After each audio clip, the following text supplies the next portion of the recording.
নমস্কার, শিশির বিন্দু মিষ্টি হেসেল সকলকে স্বাগত জানাচ্ছে। এখানে দেখুন মটরশুঁটি আছে।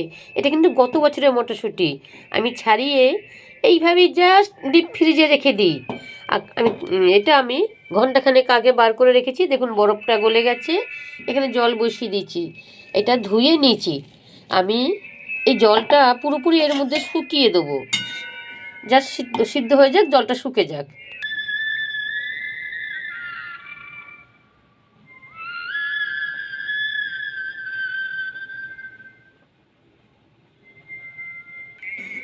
এটা অফ করে দিচ্ছি, ঠান্ডা হোক।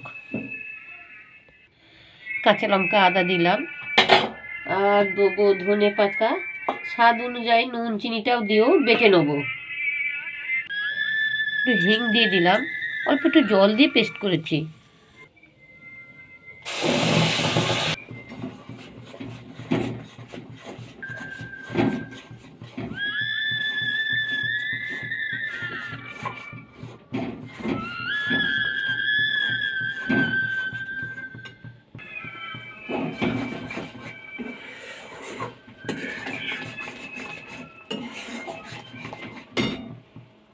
এই যে ভাজা মশলা, ধনে জিরে মৌরি মেথি শুকনো লঙ্কা গোলমরিচ। মেথি খুব সামান্য দেওয়া আছে, ফ্লেভারের জন্য দিয়েছি কয়েক দানা। এটা আমার হয়ে গেছে। মটরশুঁটি কচুরি তো আমরা খেয়েই থাকি। এবারে চিন্তা করলাম আমি পরোটা করব। দেখি পরোটাটা কেমন হয়। ভালোই হবে, দেখে নিন আমি কিভাবে করছি। প্রথমে এটা বেলে নেবো, খুব একটা পাতলা করব না। প্রথমে এটা বেলে নিচ্ছি।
আমি কিন্তু ময়দার গুঁড়ো খুব সামান্য দিচ্ছি। ময়দার গুঁড়ো বেশি দেবেন না, তাহলে খসখসে করবে।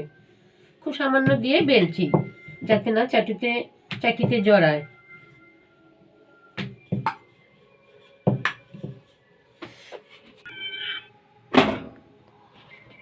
এপিট ওপিট সেঁকে নিচ্ছি, তেল দিয়ে দিচ্ছি।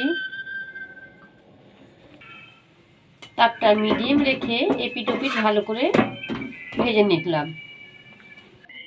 দারুণ হয়েছে না? অবশ্যই কমেন্টে আমাকে জানাবেন।